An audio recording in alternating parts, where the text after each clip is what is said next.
আসসালামাইকুম। যারা dedicated GPU সহ ল্যাপটপ খুঁজতেছেন ল্যাপটপের ভিতরে ইউজডের ভিতরে, তাদের জন্য এটা মোটামুটি মিড রেঞ্জের ভিতরে।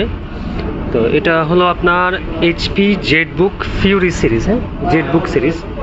আর এটাতে সিপিইউ দেওয়া আছে কোর i7 প্রসেসর ব্যবহার করা হয়েছে কোর i7 8850H প্রসেসর ব্যবহার করা আছে। এটাতে হলো 6 কোর 12 থ্রেড 9 MB ক্যাচ। আর এটাতে হলো 16 GB DDR4 এর র্যাম, 16 GB দেওয়া আছে। টোটাল স্লট হলো 4টা, আপনি চাইলে আরও আপগ্রেড করতে পারবেন। আর এসএসডি দেওয়া আছে 512 GB NVMe SSD। আর NVIDIA কোয়াড্রো গ্রাফিক্স, যেটা RTX এর আগের যে গ্রাফিক্সটা, কোয়াড্রো গ্রাফিক্স P2000, এই কোয়াড্রো P2000 গ্রাফিক্স দেওয়া আছে। 4 GB ডেডিকেটেড এবং শেয়ার আছে 8 GB। তো এই হলো ল্যাপটপটা। আর ল্যাপটপটাতে সম্পূর্ণ ব্যাকলিট কিবোর্ড দেওয়া আছে, কিবোর্ড ব্যাকলিট। আর এখানে দেওয়া আছে ফিঙ্গারপ্রিন্ট সেন্সর আছে এবং টাচপ্যাডটা মোটামুটি বড় সড়ো।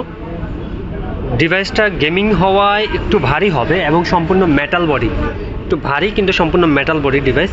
আর ব্যাকপার্টটা কিন্তু আপনার আলাদা করে খুলে আপনি র্যাম এসএসডি বাড়াতে পারবেন, যার কারণে আপনার সম্পূর্ণ ডিভাইসটা আর খোলা লাগবে না। এই হলো Jetbook fury series. Jetbook Fury, এটা 16 GB দিয়ে আছে, 32 GB দিয়ে আছে। তো অবশ্যই যাদের প্রয়োজন হবে কমেন্টস করে জানাবেন। আর এটাতে ডায়মন্ড শেপটা হলো ডায়মন্ড শেপ দেওয়া।